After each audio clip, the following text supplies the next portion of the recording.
Right, we are live on YouTube. Make sure you don't do nothing.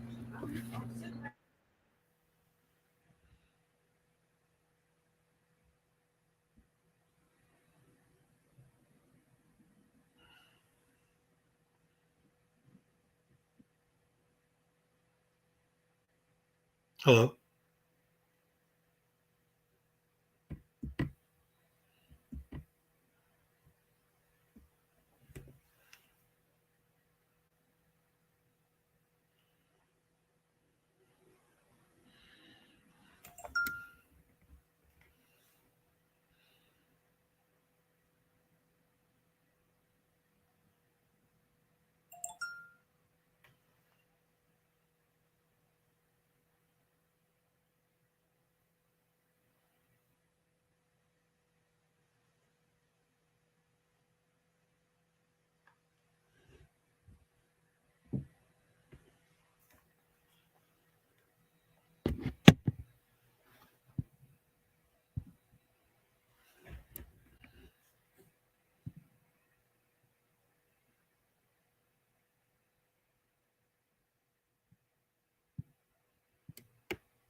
There we go.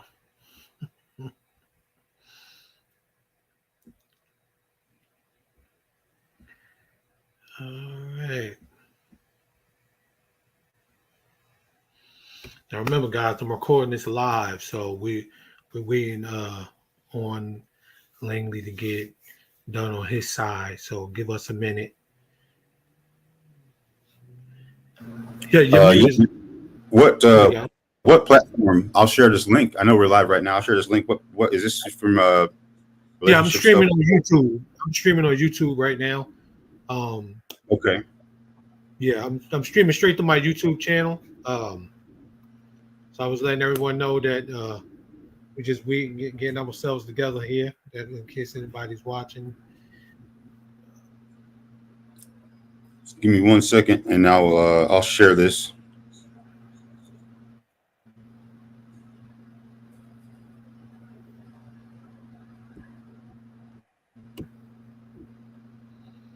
Okay.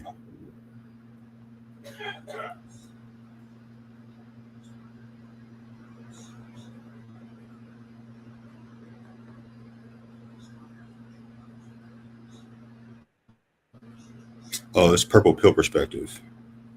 Yes, the purple pill perspective. Yes.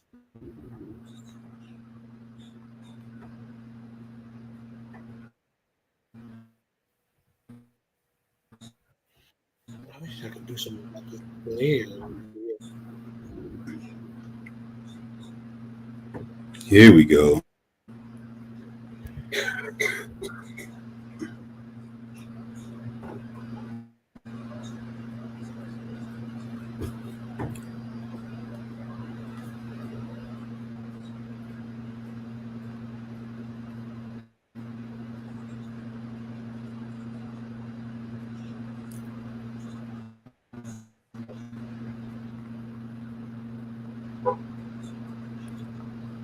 All right, man. I just shared it to my. This glare. What's that? I'm trying to do something about that glare. You see how my face is? Oh, that's your lighting. Yes.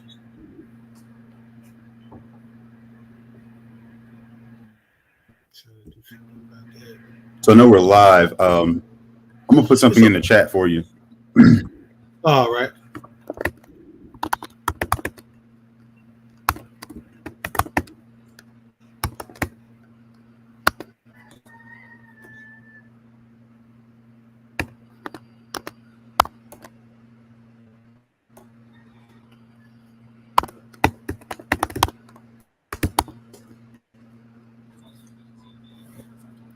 That's the only thing.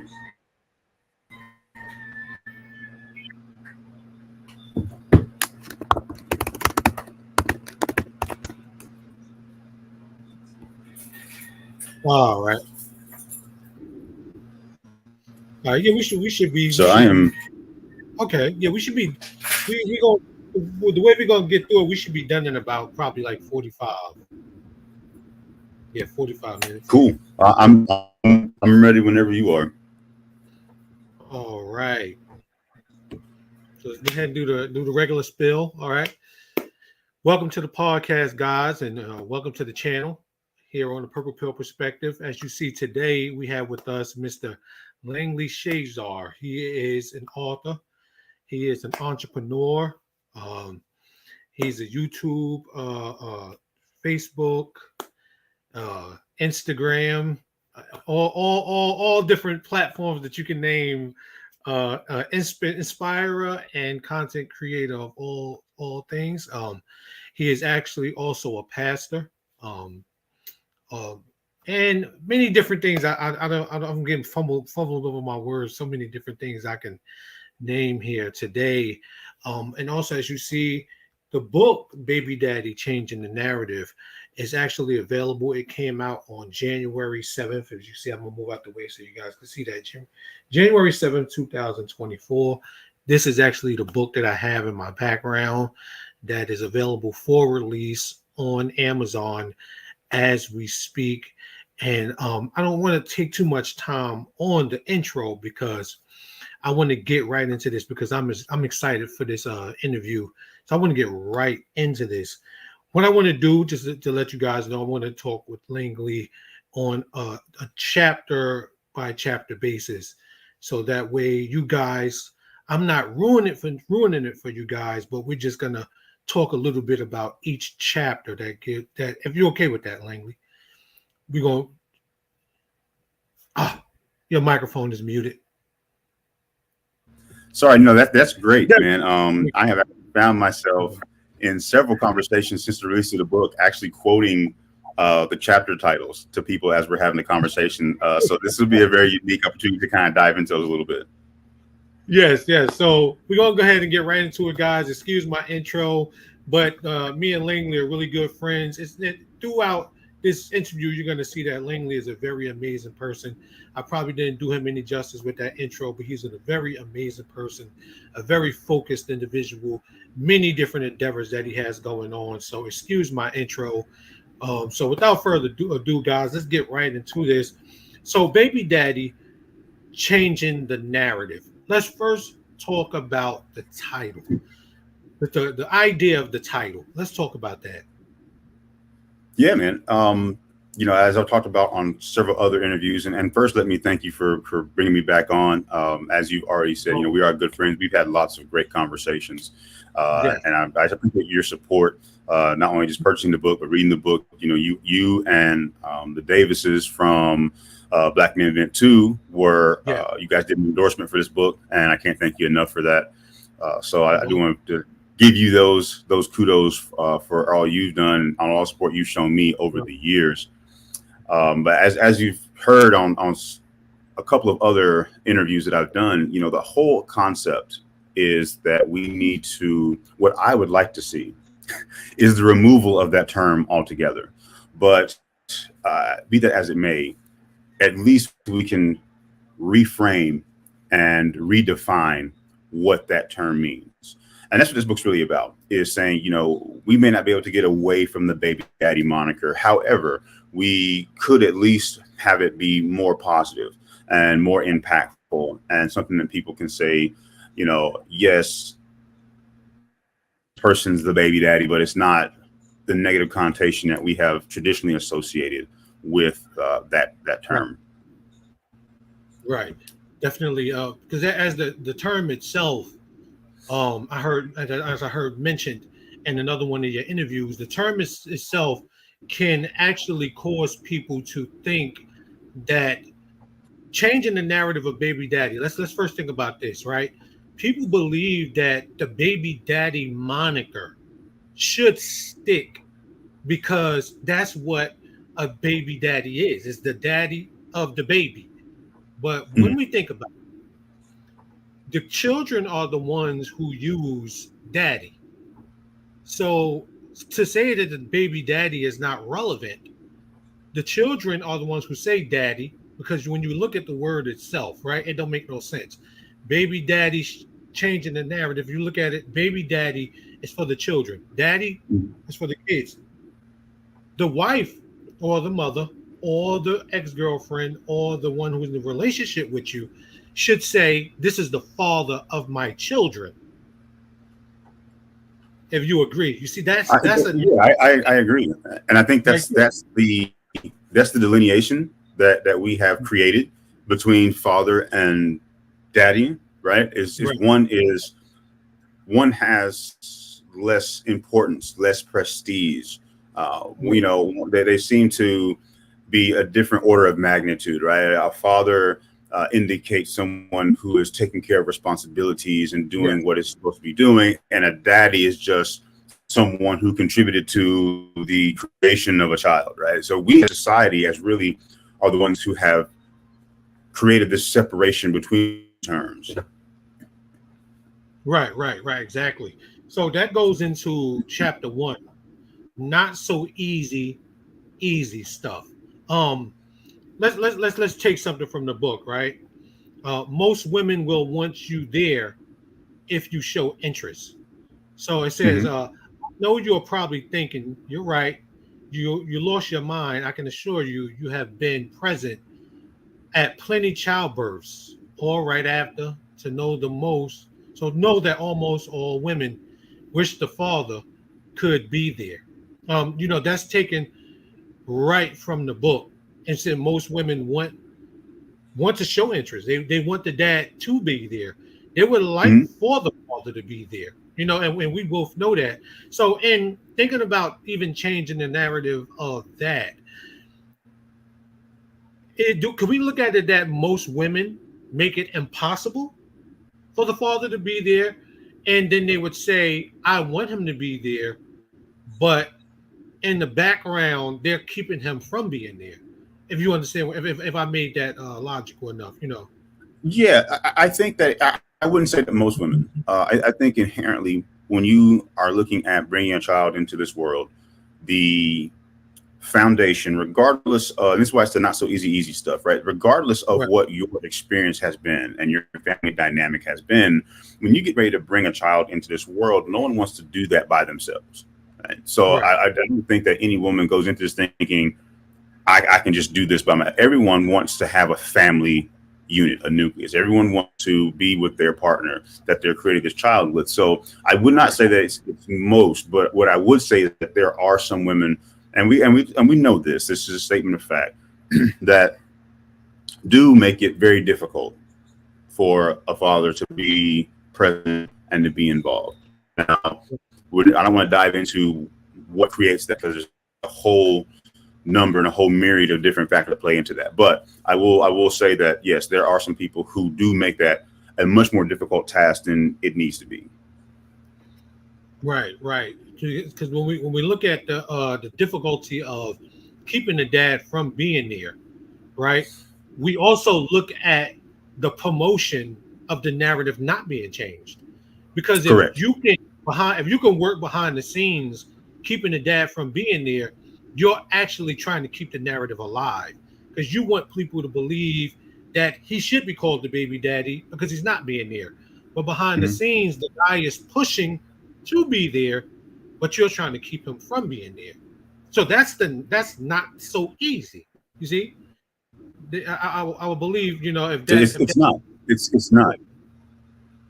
And that chapter also speaks to parenting 101 types of scenarios as well, right? That's also what makes it not so easy stuff. So maybe you're in a situation where you and the other parent, maybe you can't coexist currently, or maybe you're struggling with some things, and it's just not working out. But be that as it may, there's still some not so easy stuff that comes along with parenting in general. So we touch on both of those in this chapter, because I kind of want to set the tone to say, fatherhood is a blessing, and right, it comes with a lot of challenges, both the challenge of being a father and a role model, and both the challenge of now I have to figure out how to navigate this journey with another person, another personality who I may or may not be getting along with very well. Right, exactly. So, because when we're looking at okay, something else that's like the not so easy stuff, and there's a section in that chapter that talks about crying, a baby crying. That's actually communication, and fathers Mhm. and mothers both needing to understand that. So let's look into the education of what that chapter was trying to give to both parents. That the baby's only way of communication is to use crying, and that, I believe that's like what you was heading towards, to say that that chapter is more of an educational piece for the parents, other than saying not so easy by being making it difficult for the parents. Yeah, absolutely. Especially with that chapter, because that was something I had to learn. I'm sure you had to learn, and I'm sure Yeah. someone has multiple children. That even that little nuance to fatherhood and to parenting changes with every child. You might have a child and you understood what certain gestures meant and what certain tones meant, and you finally get it figured out. And the next child comes along and you think you've got this thing down pat, and the next child different individual, completely different personality already. And so same gestures, the same movements mean something completely different. And now you go back to the drawing board and reanalyze. And that's the part that it's also a learning curve there. And we're always going to be trying to figure it out. But it's okay. Just recognize that, especially with infants, right? There is no vocabulary yet. So the only thing that they can do is coo or cry. Right. And you've got to, as a parent, take the time. I think in society, the level of impatience has grown exponentially, and so you've got to take the time to try and figure it out. It's not, that's why it's so easy stuff, because you're gonna okay, is the baby hungry? Oh no, okay, is the baby wet? Is the baby changing? Oh, okay, that's not it. The something else going to try and once you get, then it becomes easy, but it's not so easy in the beginning because you've got to figure it out. Exactly. Excuse me, guys, if we having a little bit of I don't know if we. Oh, excuse me. I was having a little bit of feed issue on this side. Is everything clear on your side? I was. Yeah, I can. Yeah, you're good to go. Oh, okay. I was not hearing. I didn't hear that last part. Oh, I was simply saying that it's an iterative process with the not so easy stuff, especially with communication and a child not being able to verbalize what's going on with them. And also too, remember that child doesn't know what's going on with them, especially an infant. They're not cognitive enough to understand what a sensation is. They just know a sensation is occurring. So I think a lot of times too, especially with young parents, we have this interesting idea that an infant or a child or toddler is going to understand completely what's going on with them, right? Like all of a sudden this baby's like, oh yes, I need to be changed. Yes, I'm hungry. They don't know though. They don't know any of that. They just know that they feel something and it's either comfortable or uncomfortable. Exactly. So that actually brings us into straight into chapter number 2. Support is not simply financial. In that case, the support is not simply financial. It's more about being there, being educated, being available, knowing the child, understanding the children, getting literature that may help you understand the children. Speaking with your parents who have had children before, speaking with friends and relatives who have children. Basically, going out there and finding the education in order to help you. Do you agree that a lot of men who consider themselves to be baby daddies don't find enough time to get that education that is probably needed to help them change the narrative? So I'm going to say something that's going to be probably a little unpopular, but I think this is part and parcel with this conversation as well as the book itself. Is a lot of men aren't taking the time, right? It's not that they don't Right. have it, they're just not taking it, right? They're not willing to put in the effort to become more involved. And again, this is not a broad brush statement. We know there are men who are trying like hell to get in their kids' lives, and the other parties make it difficult, or the court system. And we talk all about those things in the book. But in a lot of cases, you've got men who simply have no interest in getting better and getting educated and being involved. And so this chapter really talks about the fact that society has made us believe that the men's only role is financial. This is decades old from marriage, right? The men go to work, they provide, they put food on the table, nothing else matters. Okay.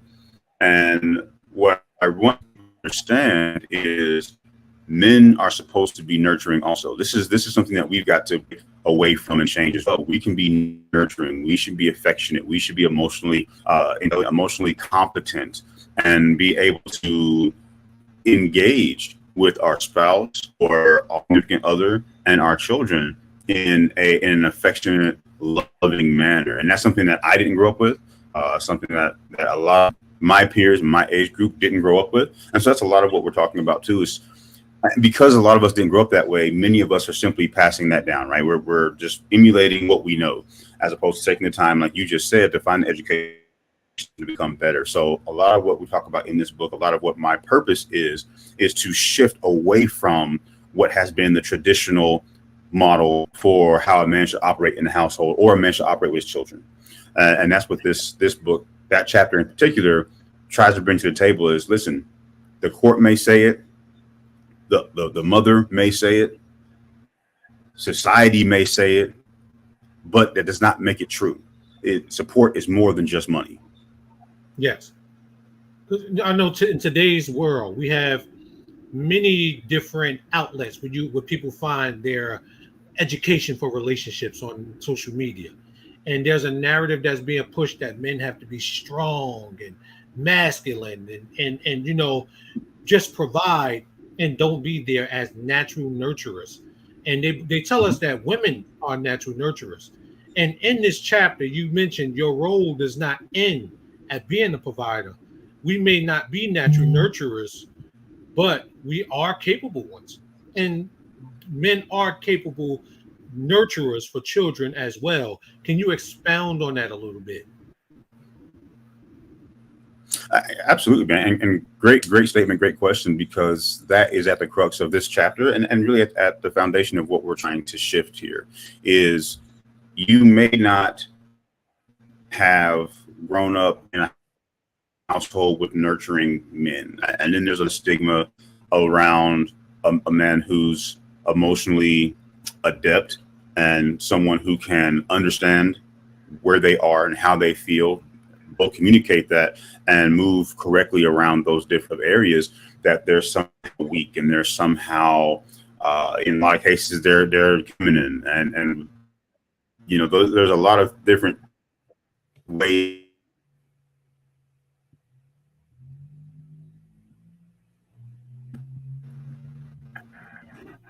And one of the things that we have to realize is, certainly there was a different type of role for each parent throughout history, and that role has been relatively the same over time. However, there is now an evolution and an expansion of the roles for both parents, right? We can look at how, right, everyone praises the woman who does it on her own, who's mom and dad and all this stuff, but then we berate the man who's nurturing and loving and kind and gentle. So we are trying to say, like you talk about, keeping the narrative alive. Masculinity is not stoicism. It's not being emotionally absent. Right? Masculinity is understanding when you have to protect and when you have to provide and when you have to be nurturing. Right? That's understanding who you are. So we have to stop blurring the line between tough and macho and that being masculine, because that's not the case. Right. Exactly. because and with that being said, that actually leads us straight into chapter number 3, the bridge that kindness built. And in the first beginning of that chapter, grow up and stop thinking about only yourself and your feelings, because at that point, that's the only thing the male is thinking about. I'm masculine. I don't want to seem weak. I don't want to seem like a punk. I don't want to seem like she's beating me down. Grow up. Stop thinking about your feelings. Stop thinking about what people are going to say about you. Can you expound on that a little bit for me, please? Absolutely. This is something that I had a hard time dealing with for several years. And I think many of us who grew up, whether it was by volition or by nature of your upbringing, who dealt in really tough environments, the only role that was respected, the only position that was respected was a position of power and a position of, maybe violence, but a position of being ultra tough and impenetrable. And that is something that has no place in the home, has no place with your children. Right. We have done a very poor job of not being able to turn that switch off as men.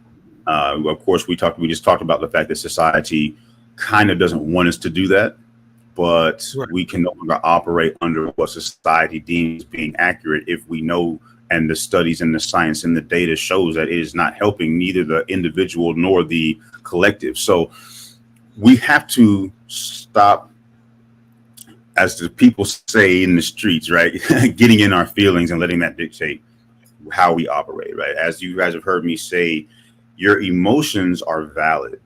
What you feel is always valid. The Bible says, be angry, but sin not. So the sin is not in the anger. The sin is in what you do with the anger or with any emotional state for that matter. So we want to make sure that you understand that you may be justified in how you feel, but that should not dictate how you behave.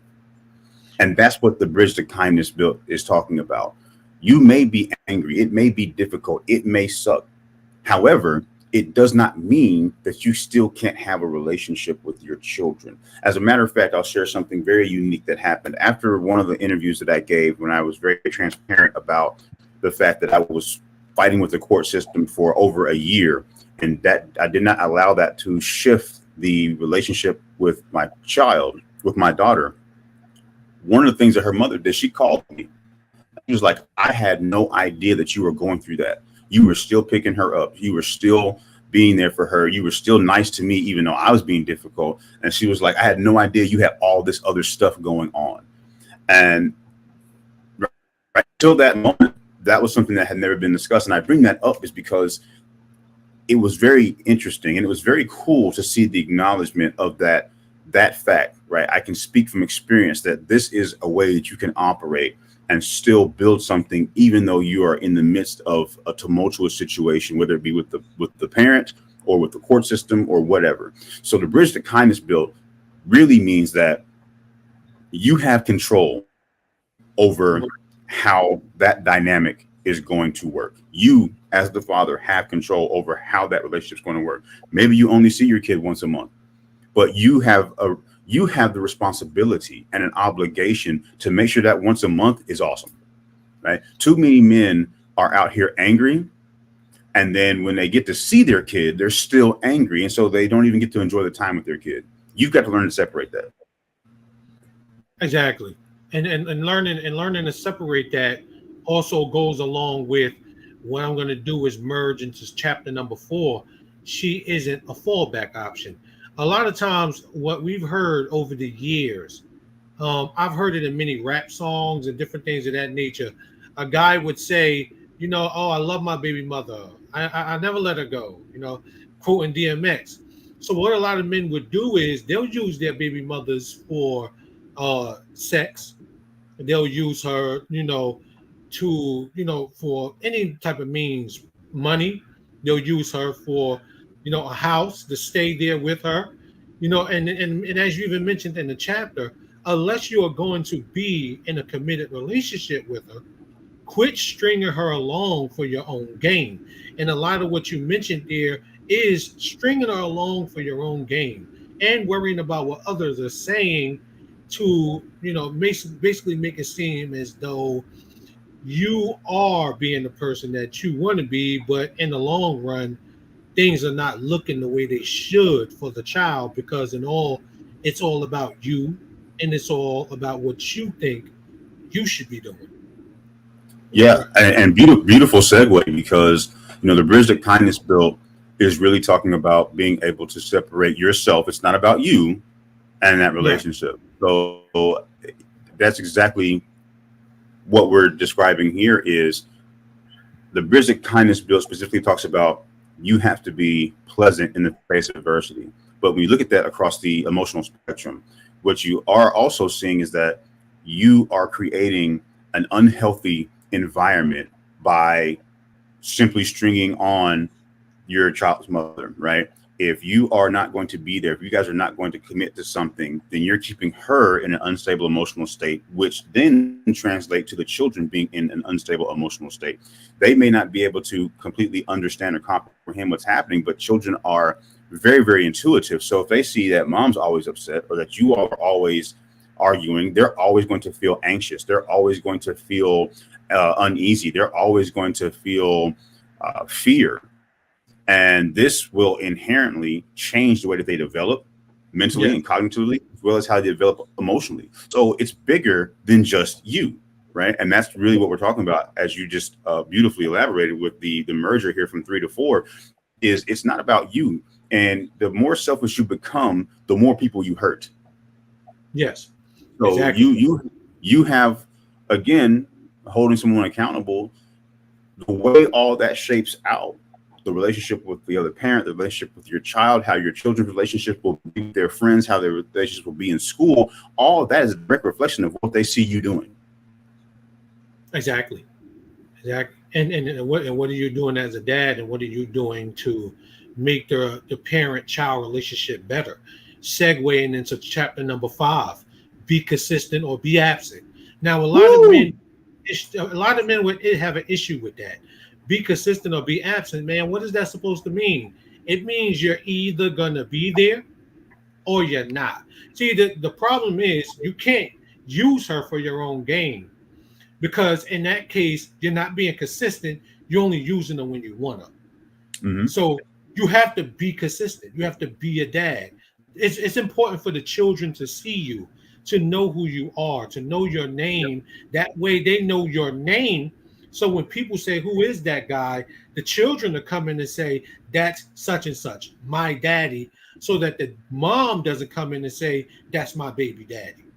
Remember the song "Who That Is"? Just my baby daddy. Who that Yep. is? Just my baby Yeah. daddy. Yeah. And think about how that statement's framed. Just my Yeah, baby daddy. Insignificant, right? That is what that statement means. You are insignificant. You don't matter. So exactly. you can't be upset if you're not putting in the effort. Right. That's Exactly. and that's a lot of what this be consistent or be absent talks about, right? And that's a multitude of things. On a couple other interviews, one thing I've experienced, what I've seen, is that you have a lot of guys who are nowhere to be found until someone else wants to step up and is willing to be in that relationship with both the mother and the children, right? And then all of a sudden they want to come back, but they're not coming back because they want to be involved parent. They're coming back because they want to cause. Yeah. And also to your point about the children and their upbringing and the atmosphere that they're growing up in, if you're going to be inconsistent, what you're showing them is that it's okay not to commit. What you're showing them is that it's okay to be flippant. It's okay to vacillate between one day I'm going to be doing this, the next day I'm going to be doing that. It's okay. All that translates to how they're going to behave in a multitude of different arenas, whether it is school, whether it is race relationships, whether it is friendships, whether it's work.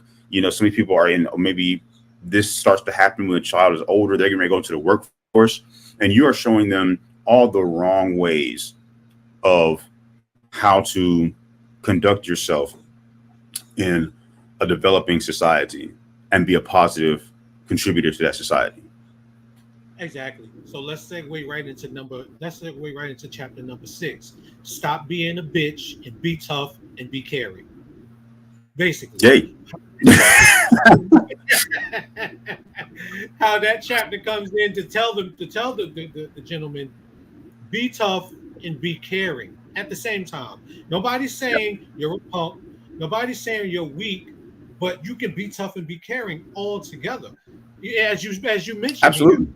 being a man isn't about being rigid, macho, uncaring, or an emotionally inept. Go ahead.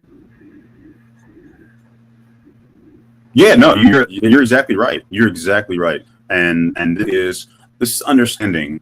We mentioned this earlier on in chapter 2. We talked about this briefly. It's understanding when you need to protect, when you need to stand up for something, when you need to make sure that you are holding your ground, and when it's unnecessary to that person.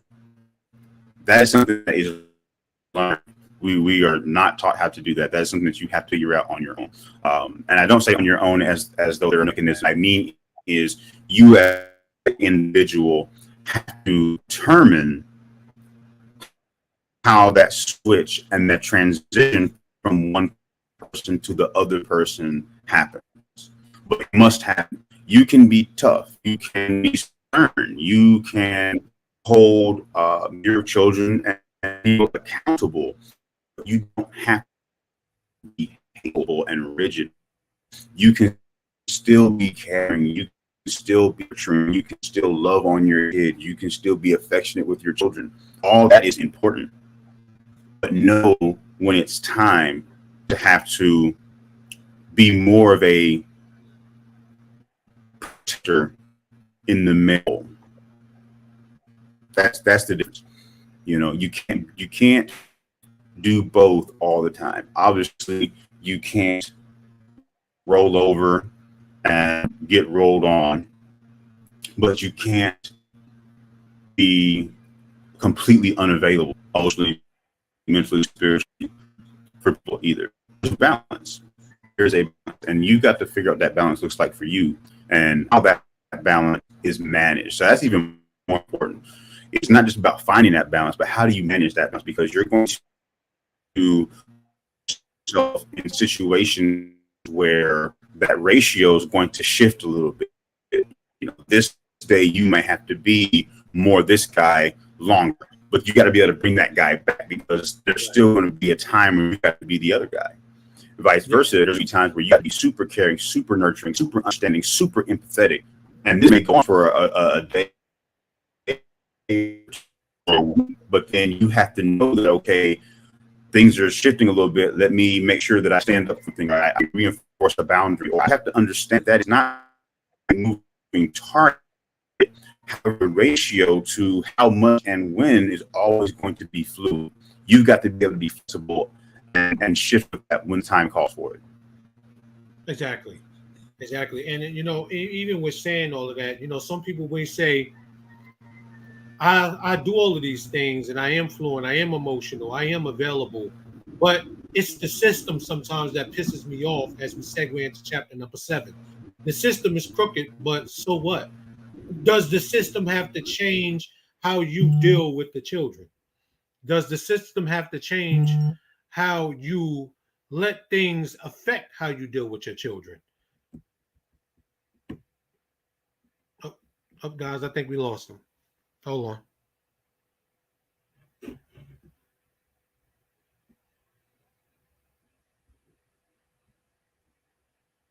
think we lost them, guys. Hold on. Oh, there we go.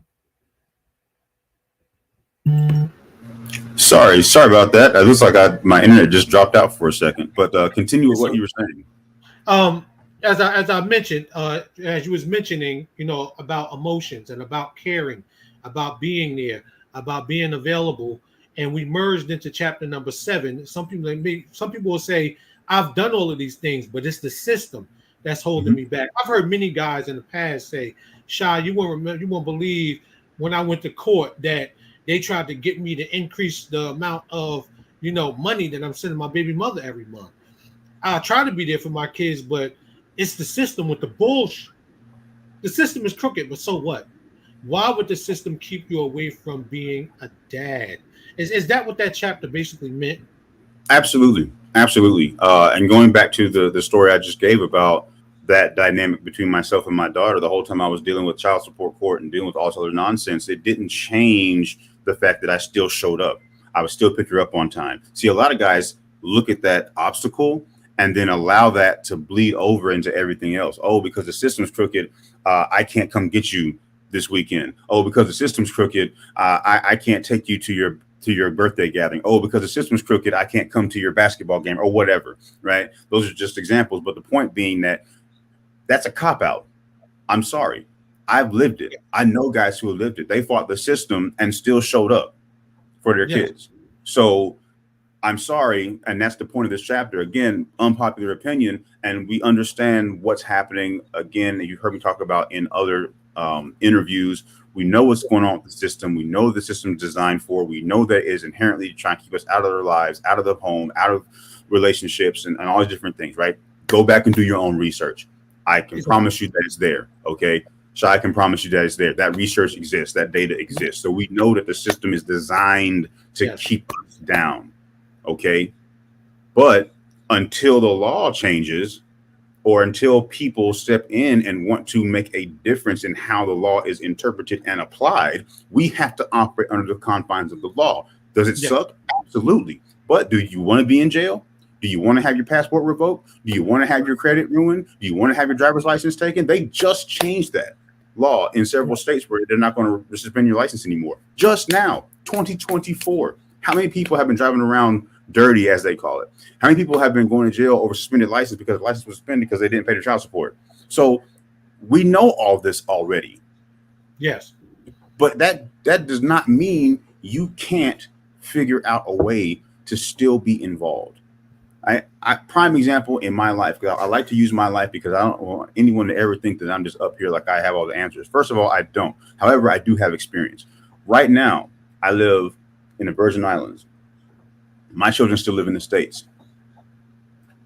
The opportunities for me to be there with them in person are few and far between, both because of finances, because of their schedules, because of my schedule. Different things are making that complicated. We have FaceTime, we have Snapchat, we have text messaging, we have all these different mechanisms now that allow me to still be engaged and involved, to still have conversations, to still see them, to still talk to them, to still find out how their day is going, to still let them know that I care. Okay, so that's a prime example of there are ways to make sure that you are still involved. It's up to you, the individual, to want to pursue those avenues and those mechanisms and to implement them. Exactly. I mean, that's a great segue actually into chapter number 8. Don't stop being involved. You know, as you mentioned, a relationship dissolving doesn't mean you disown the children. Just because the system's crooked, you just gonna throw the children away? I mean, well, I'm just not gonna deal with them at all. The system's crooked. She's against me. How about I just disappear and not be involved at all? How about I just don't do the things that the system wants me to do and don't do the things she wants me to do? Some guys would probably even take the jail time before dealing with their children, and that's pathetic. Yeah. You understand? Yes. So, as chapter 8 mentions, and it presses the issue, don't stop being involved. Can we mention a little bit more about chapter 8 and what you meant by that? Yeah, chapter 8 is the uphill battle. It's the quintessential, you're going to have to continue to press and persevere mentality. If you're trying to be involved, you're going to have a tough road depending on what factors are that you're facing. But you don't have to stop being involved. Now, I know this is going to seem a little bit contradictory between what we're talking about now and if you're not going to be involved walking away. So what we're talking about first and foremost between those two chapters is your position, your motivation, and your belief. Okay. If you don't want to be involved, then by all means, your children are going to be better off without you, because you're just going to present toxicity and unhealthy behaviors and ideologies. Okay. So I am an advocate for that 100%. But for the guys who do want to be involved, this is what chapter 8 is talking about. Don't stop being involved. And this is not just for biological children. If you can manage working with in a step parent capacity. If you are someone who's a mentor or someone who's just been involved in children's lives through friendships and whatnot, if you can still be involved, sometimes that's very, very difficult. So again, use discernment, use your own wisdom, because sometimes you can get trapped in a very unhealthy cycle with individuals. So be careful with your boundaries. But I am saying that if you can continue to be involved in a healthy manner, if you can continue to be involved and it not be a drain on your spirit or your energy or your emotion, no matter what the previous circumstance was, then continue to be involved. In some cases, you are the only beacon of stability that some children will ever have until they're adults. Exactly. And let's segue straight into chapter 9, because that greatly does addition by subtraction. As you mentioned, maturity is knowing when you are the problem and becoming the solution to the problem. Because if you just be absent, you create more of a problem. So you want to be present to solve the solution by not becoming the problem. Now, is that what that meant, or am I off? No, that's exactly. It's recognizing that sometimes you have to get yourself together. So as we're looking at these different types of dynamics, and we're saying, hey, if you're not going to be involved, you don't want to be involved, and let somebody else do it. Hey, if you're trying to be involved, you got to keep pushing, you got to keep pressing. Sometimes there's this small gray area that's in between that says, I want to be involved, but I'm not being my best self. My involvement right now is more of a detriment to my children's development. So sometimes you got to take a step back and get some introspection and get yourself together and then re-engage as a better person. That is perfectly fine. That is something that I applaud, that I champion, and that I will always support. If you need to step away because you're like, you know what, I'm kind of a piece of crap. Okay, let's figure out how to get you in the right place, and then come back and build new memories, build a new relationship, reestablish a dynamic that's going to be positive and that's going to be uplifting and encouraging to your children and to the other party, right? Because it's not by the nature of children being involved, right? There's always going to be some level of spillover with the other adult. Yes. And you can still control what type of spillover that is. You can still control what type of interaction that is, right? One of the most difficult things is to be positive and pleasant, right, in the face of someone who is being, the complete opposite, right? The antithesis of that. So you're trying to be nice, you're trying to be amenable, you're trying to be agreeable. Another person is just complicated for no reason. I mean, we've all been there in multiple situations, not just with this parenthood thing. So, the bridge to kindness build, right? I mean, you see how all this kind of plays together. You still have the ability to be kind and to be nice and to not be like, oh, let me tell you about yourself since you want to talk about me, right? What does that get anybody anywhere? No, nowhere. It keeps you all at a divide, and it puts the children as collateral damage. Yeah, exactly. So when we look at it, guys, what we're talking about, right? Not so easy stuff. Support is not simply, financial. The bridge to kindness built. She isn't a fallback option. Be consistent or be absent. Be tough and be caring. The system is crooked, but so what? Don't stop being present. Don't stop being involved. Addition is by subtraction. And all you're breaking the stereotype, which leads us straight into number 10. Everything here that we mentioned in this interview, every chapter that you put in that book, which I love, is beautifully leading into chapter number 10. Because by doing all of this, you break the stereotype. I'll let you finish. That's exactly it. The progression of the book is very much pragmatic in its approach, because there are some things that have to be done first, right? If you want to break a stereotype, the stereotype is the symptom of greater issues, right? That's the thing that we see. That's the thing on the surface, is the stereotype. But what is driving that perspective? What is driving that narrative? So it is a cumulative way to address understanding how we're going to be able to do that. So again, by taking these steps, and of course, there's going to be a modular aspect to this. It's going to be customized. It's going to be unique to your circumstance, your situation. This is just an overall framework that we're talking about here in this book. That's why the book is short. It's supposed to be a guide. You need to go out and find your professional. You need to go out and find your coach. You need to go out and find your relationship guru. You need to go out and find your resources, do your research, listen to videos, listen to podcasts, all the different things, right? What I want you to do is to get serious about you being better.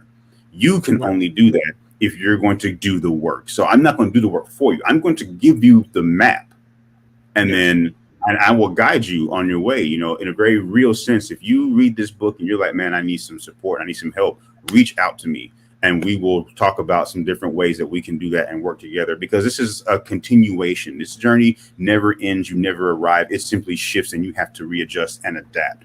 So we're laying this framework. We're giving you this roadmap. We're giving you this guidebook, and you have to do some certain things. But whatever order you decide that makes the most sense for you, some of these things are still going to be imperative to changing that narrative and that stereotype.